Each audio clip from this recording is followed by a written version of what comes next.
Okay.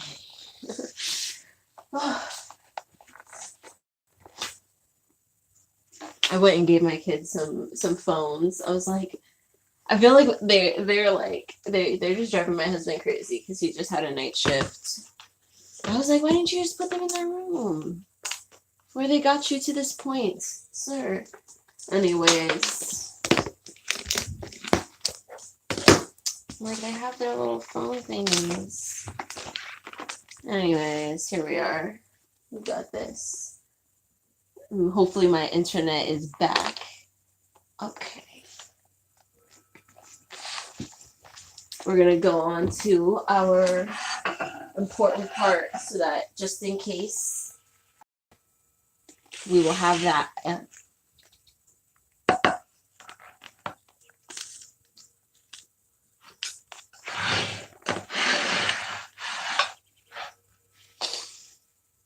Okay, so I read about the spiritual center. The Womari is governed by the moon and thus the ocean tides, representing the elements of water, which so deeply affects our emotional tides. That's why as women, we're so positively affected by all water rituals and healings. In the Sacred Woman teachings, you'll learn that you can bless and drink one glass of water and transform your negative disposition back to balance. Try it, you'll be surprised. You can shower under your bathroom's waterfalls, inhaling blessed negative ions from the cool shower spray, or bathe in the ocean, walk in the rain, take a salt bath in your private hydrotherapy room, but do not use salts if you have high blood pressure or edema. Bath on live juices and water, or wear shades of blue and white, the colors of water. Any one of these water works will amazingly reconnect you to your sacred woman self and restore your beautiful, natural, forgiving, overstanding womb state. This in turn will spin the energy of your womb chakra in the natural clockwise motion of an Arit in inter Maat divine order. So this month, try and find ways to connect with water a little bit, or use water in your healing. Like she said, bless your water, bless a cup of water and drink it if you're in need of, healing emotionally, or, to center yourself. You can use a pendulum even, and measure how your disposition is before and after, or how different parts of your body are before and after drinking a whole cup of water that you've blessed with your words. And a simple blessing will do too. It's not like it needs, all the stuff in the world. The very first Adinkra symbol. Let me see.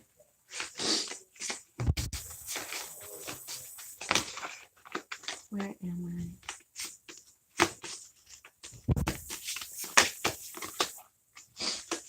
Let's see. I'm all ill-prepared.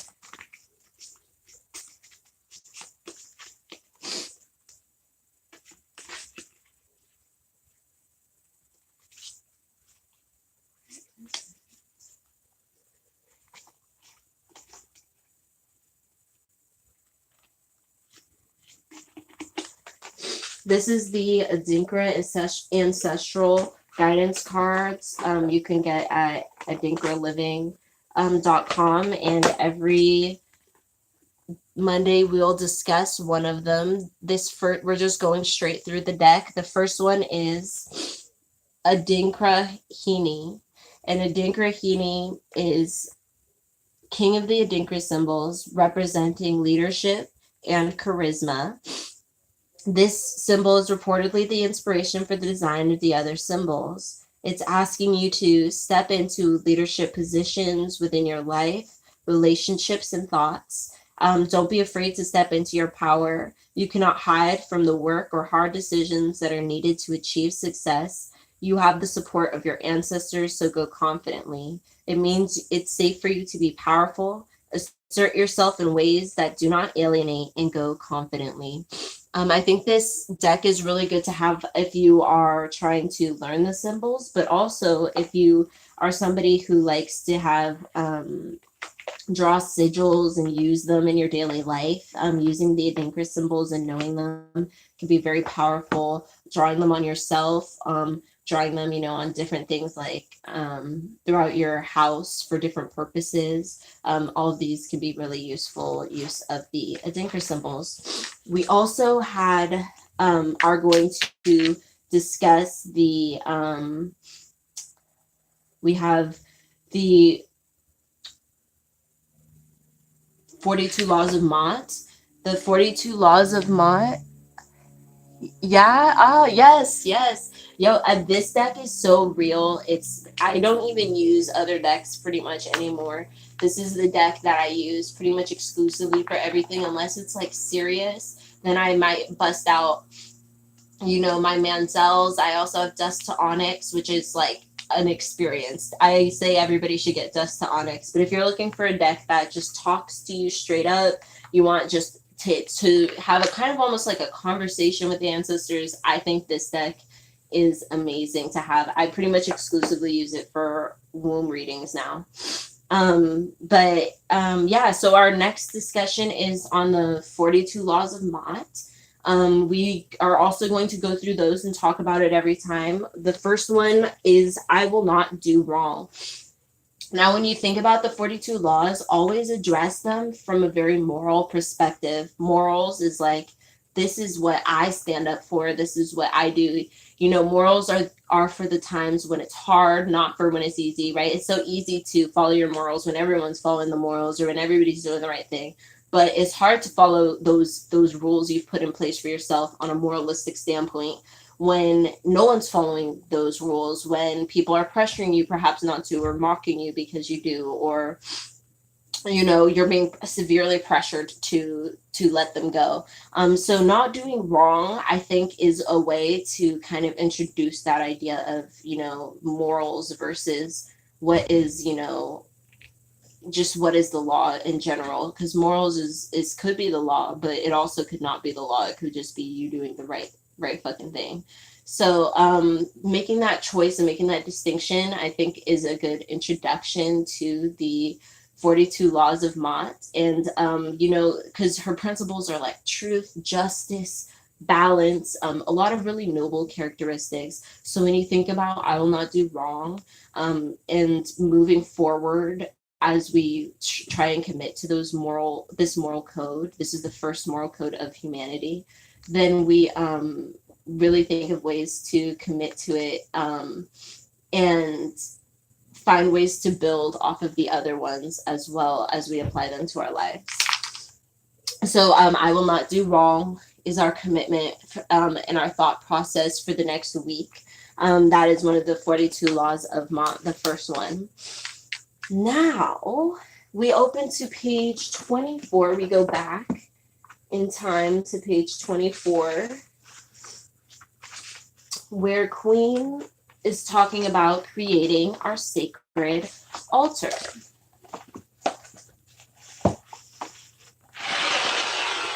I guess you can maybe see some of these things in here.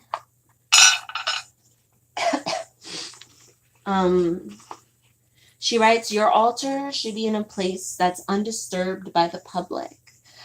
A private prayer area is best, a place where you, your family, and attuned friends can go to pray. This is a designated area where you commune with the Creator, receive spiritual, mental, and emotional comfort, and gain inner guidance through visions of your greater upliftment. If you don't have such a room, set up your altar in any quiet area of your sacred home.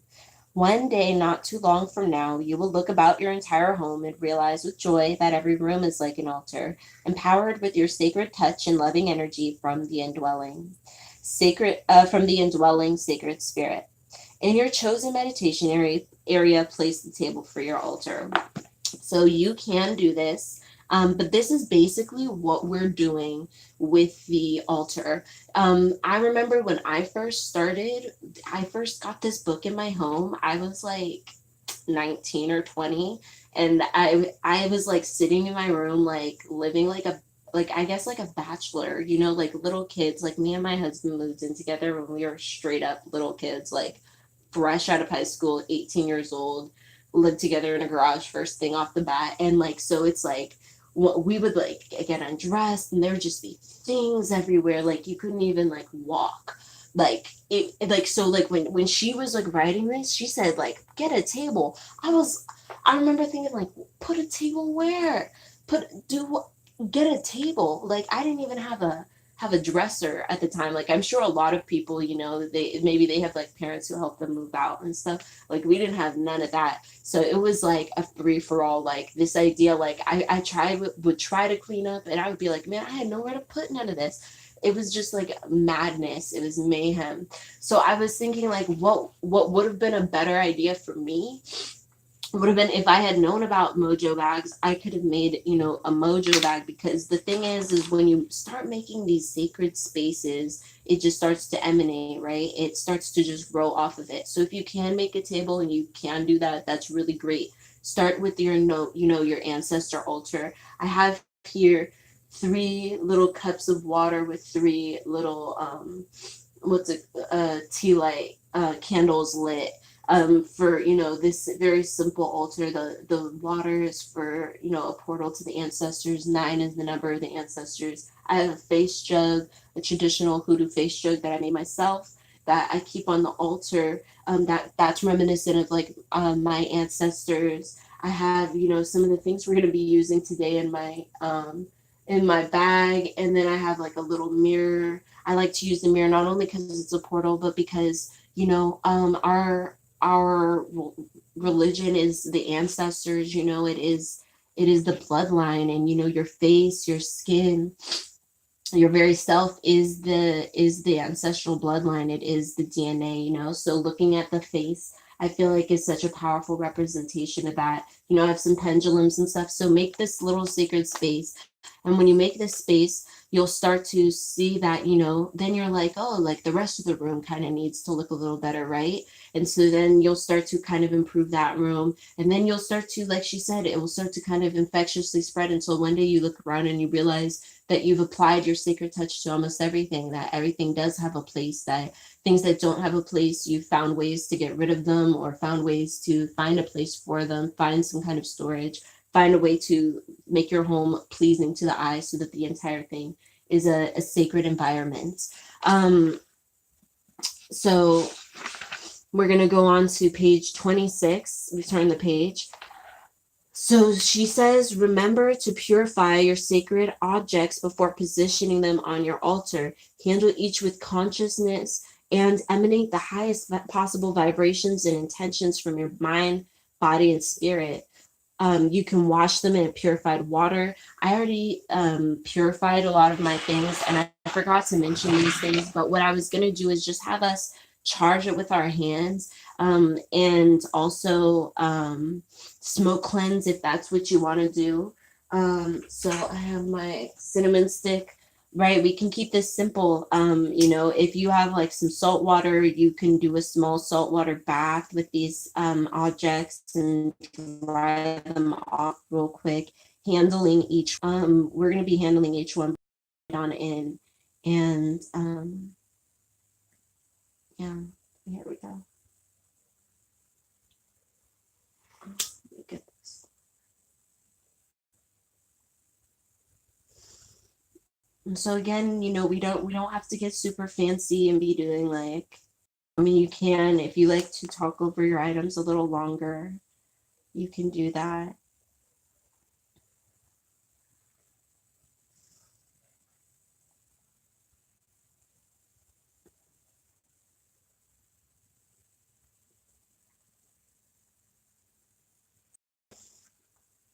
But I'll be real, I like to have my stuff like super dry. I even tried to get my dirt. It's over there, but I had to get it last night because it's just pouring rain yesterday. I was like, it needs a little. I don't want mold up in this thing. Mm. All right, now we're going to. Where's my show?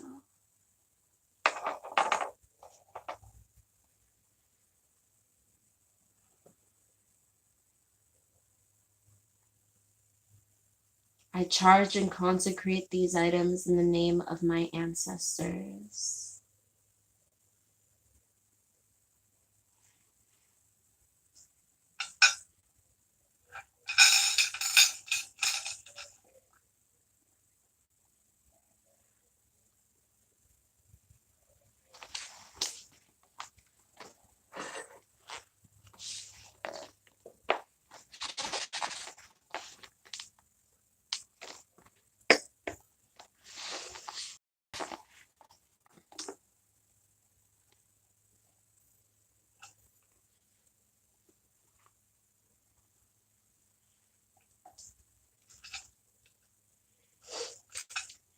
First, I add my womb representation. Remember, this can be a representation of your vagina. It can be a representation, just some small womb art, a fertility goddess type of art, some kind, just a drawing of a womb, however it is that you found to represent your womb. This womb represents my womb and the prayers that I give to it.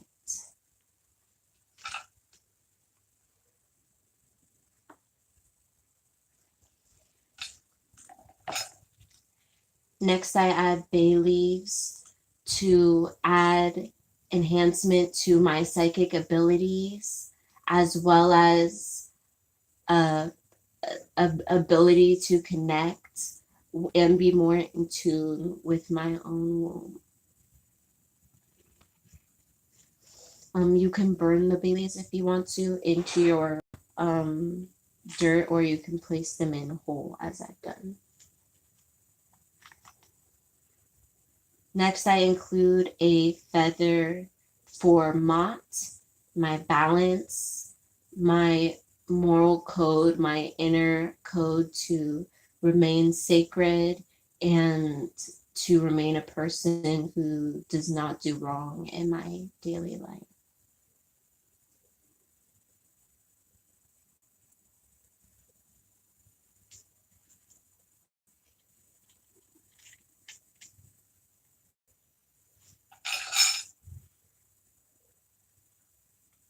I add the Ankh to represent balance as well of my feminine and masculine sides. Also, eternal life, the beauty of life, my reasons for living, and the power behind every step I take in my life journey.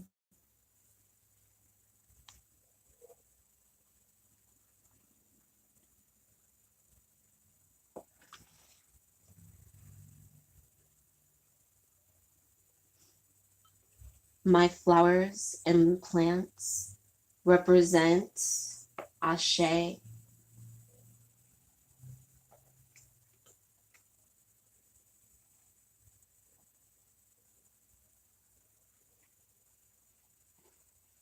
With this energy, I am able to add power to my bag. I also take this time to add my fresh, fertile dirt for growth, change, and the crystal properties of this dirt. I'll leave a little bit of dirt to sprinkle onto the bag at the very end.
sacred stones, which I also use to magnify my intentions and manifestations for the womb altar bag.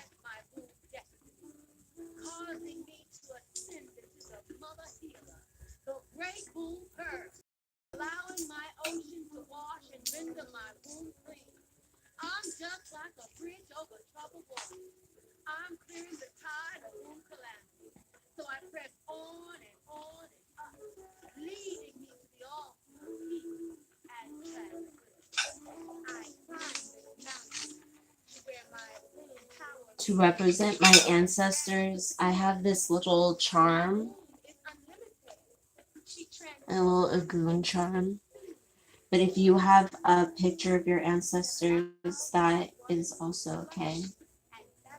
This charm represents my and my rice and money represents my offering to my ancestors.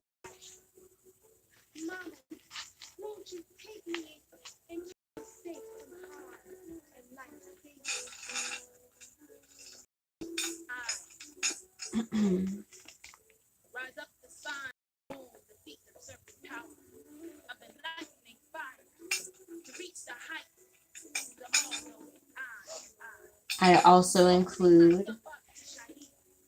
a shell for Ashe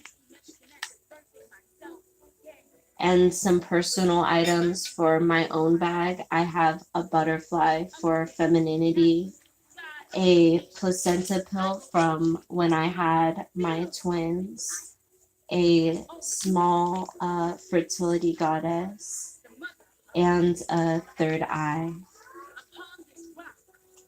Finally, I will burn my letter of intentions. Or here, we'll read them one more time before we put them inside.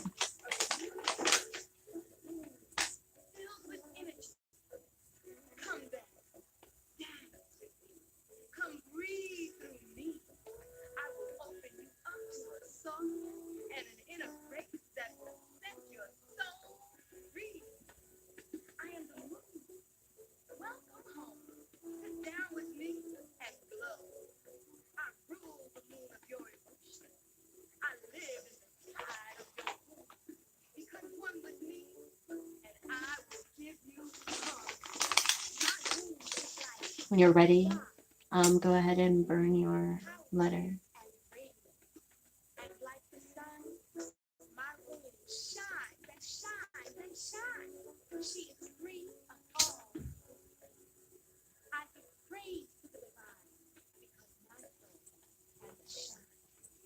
Should probably open my window, huh?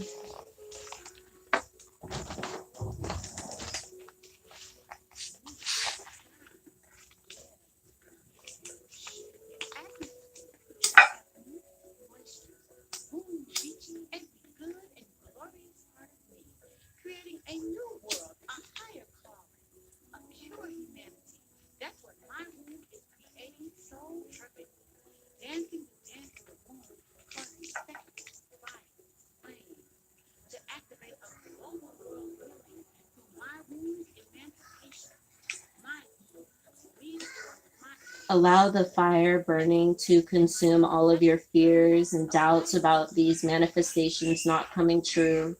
Any doubts that you have that your ancestors are not going to help you or that you're not worth helping. Let this all go away from you as this fire burns.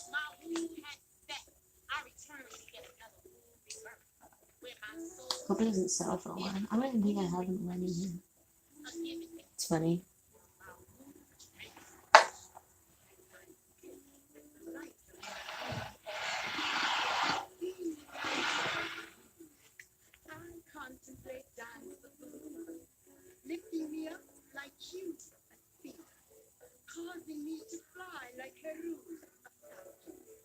You deserve everything that you've written down on this. All of the healing is yours. It is your birthright.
All right, make sure your paper is completely out before you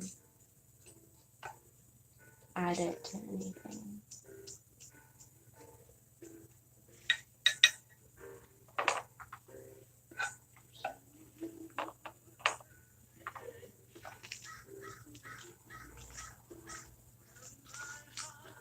All right, remember this is paper is not going to or this altar, we don't open up the bag anymore after this.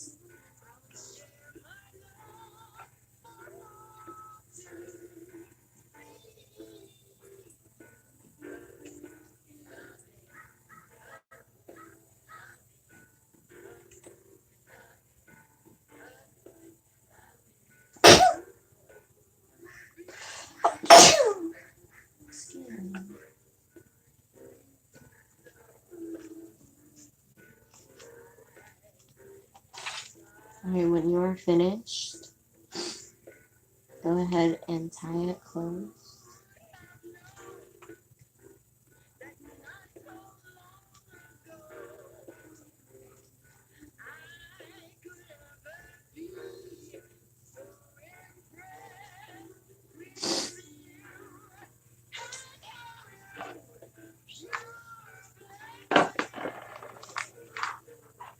If you have your, oh, I forgot to say before you tie it in completely, if your DNA is not the liquor, if yours is like a lock of hair, add it before you.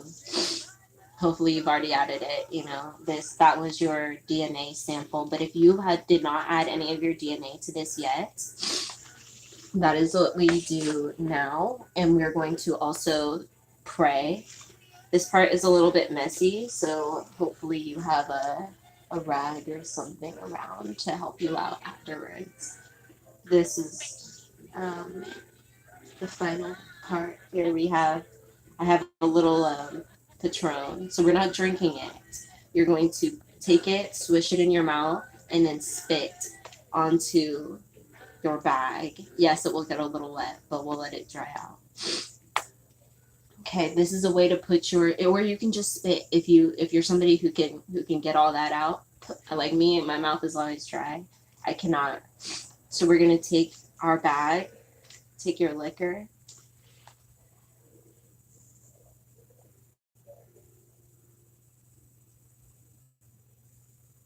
Bless it for a moment with your mind. Sacred women in the making. Sacred women, reawaken. Repeat this prayer with me as you open up your palms to divinity or gently place them over your heart and silence. Sacred spirit, hold me near, close to your bosom. Protect me from all harm and pain. Beneath the stone. Direct my steps in the right way. How can I be who I should be when I don't know my womb? I have never had a conversation with my womb. I have been with you, grown with you, been through rites of passage with you from childhood to adolescence to adulthood, and yet I have never had a conversation with you.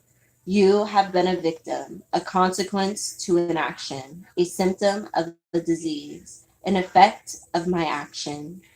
I have never spoken to you, consulted with you, inquired of you, cared for you, or understood you. Where have I grown? How could I have grown without talking with you, without acknowledging your presence and your works?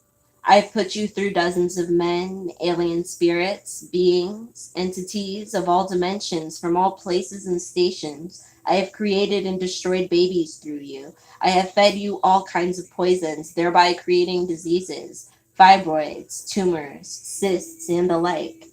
I have sexually, thereby creating sexually transmitted diseases, infections of all types, itching, burning, hurting, pain. I've used you for my own purposes: money, favors, alleged self esteem, beauty, clothing, food. I have allowed others to probe you, doctors to drug you. While I held you down, if I had known someone who had done all these things, I would call them the names I despise the most: murderer, thief, liar, betrayer, demon. Yes, I would. Time to release. Release, release. Forgive me, forgive me, forgive me. I am complete. I will be responsible for you, for myself, for my womb. We are in relationship together from the very, very beginning. I will commune and communicate with you. I will listen to you. I will wash, cleanse, and purify you. I will pay attention to your patterns, your moods, your signs and wonders. I will become the powerful person that you made me in the beginning. Ashe. Let's take a moment to pause with our wombs and our bags and make any specific prayers or uh, question anything specifically that we may need from our womb bag or that we may be focusing on this time.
All right. Thank you so much for joining me to make these Wool Mojo bags. I'm going to double check the schedule to make sure we've hit over everything for today. Oh, I did want to say um, for your altar, if you're making one with a table, including a tablecloth. I don't include a tablecloth because mine is made out of a crystal, my table, and I'm like, why would I cover that? But having a tablecloth or having a veil to wear when you're at your altar is a beautiful sacred touch to have. It really gets you in the zone when you're at that altar, whichever altar you're at. Having some kind of sacred head covering. I'm getting into that habit of switching into that sacred mode, or constantly being in it, hopefully, but being able to really attune yourself through using sacred objects and sacred rituals, repetition. Pictures. Place inspirational pictures of yourself in a beautiful frame. Take pictures of yourself that are amazing, that flatter yourself, and hang them on your walls. If you don't have a womb altar, just make a picture collage. Use your Polaroid or use your phone and print some stuff out at Walgreens and get yourself some of those beautiful, amazing selfies that you're taking. Veil yourself, drape yourself in beads or whatever you have, and make your room into a chamber of your own wellness, of your own divinity, where you're celebrating you. When you're online and you're just scrolling through, you're celebrating other people, right? And it's beautiful and it's inspirational for yourself. But when you're in your own room, it should be about you. You should be one of those goddesses that you hold to such high esteem. So make time to take those pictures of yourself and put them on your altar, put them in the walls of your room, put them somewhere where you're going to see them, that's printed and hopefully off of your phone. But if not, just make those your screensaver and, I don't know, hide your phone if you're scared. Sacred stones help harness the energy. I had bought, you guys, like, I used the Sacred Sister Circle money to get some, I got these polymer clay for these little cups, so we would have 9 cups. And then I also got this jasperite, what's it called? Oil lamp. So, like, finding ways to infuse crystals into your practice, into what you're doing, figuring out what those crystals do, and putting them in throughout your life. It's a very beautiful sacred way, including fresh flowers or plants. Try to have something that you can grow. If like me, if you're like me and you kill plants, like you're where plants go to die, try and get something very easy, very low key, like go for the easiest of easies and get something green. Like, even just one small thing, get something green on the altar if you can.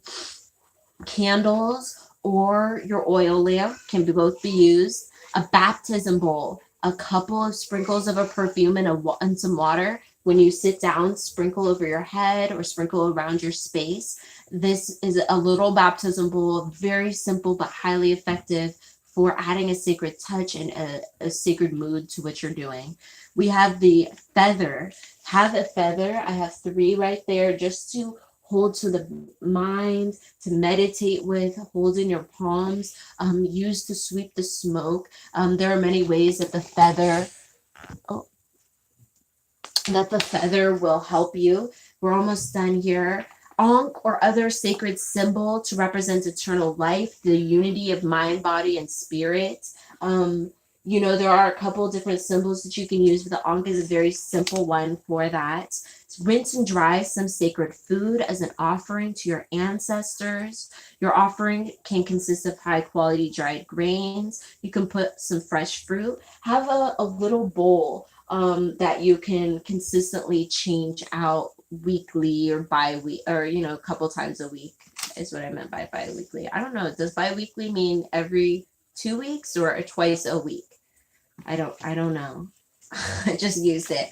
Have an anointing oil is the final one. So, like, I have my royal bloodline oud. That's like, literally, if you Google oud of the royal bloodline, I've never been disappointed by their ouds. That's just real. I mean, like, I don't know so much about them as people and like their coven and everything that they do, but I know it's like a husband and wife, it looks like, who runs it. Anyways, like, I bought my husband one of the ouds there too, and he loves it. He requests it. If he runs out of it, he requests some more. Like, you know, whose husband requests more of like a perfume? Anyways, he loves that stuff. So, get yourself an anointing oil and, you know, anoint your, your throat, your heart, your womb, your palms, and the bottoms of your feet. And you know that these are just beautiful ways to just small ritual, and it builds up. That's a huge part of root work and hoodoo as well, is that small ritual that you're just adding into your daily use in your daily life. So that, and page 97 is the last thing I wanted to go over, and that talks about showers and baths, because I want you guys to take, if you don't have a bath, take a shower. Do that this week sometime, and do it with the intention of releasing all of those doubts, releasing all of your worries, releasing anything that, you know, your mistakes from last year or whatever, and fully baptizing yourself into gateway zero, all of those things. So you can use a 2 to 4 pounds of Epsom salts, 1 pound of Dead Sea salt. Drink water while you're in the bath, or herbal water while you're in the bath, for internal and external flushing. Don't use salts if you have high blood pressure. You can replace it. Pretty much just use your discretion. Like I said with the original um, post that I made, you know, ask the item. You know, you may not need to go all the way out. You just use your pendulum and say, can I use you for this bath? Can I use you for this ritual? Can I, and leave an offering. If you're taking something from outside, leave an offering, a penny, a seed, a little figurine you've made, a little, you know, a sprinkle of water or liquor.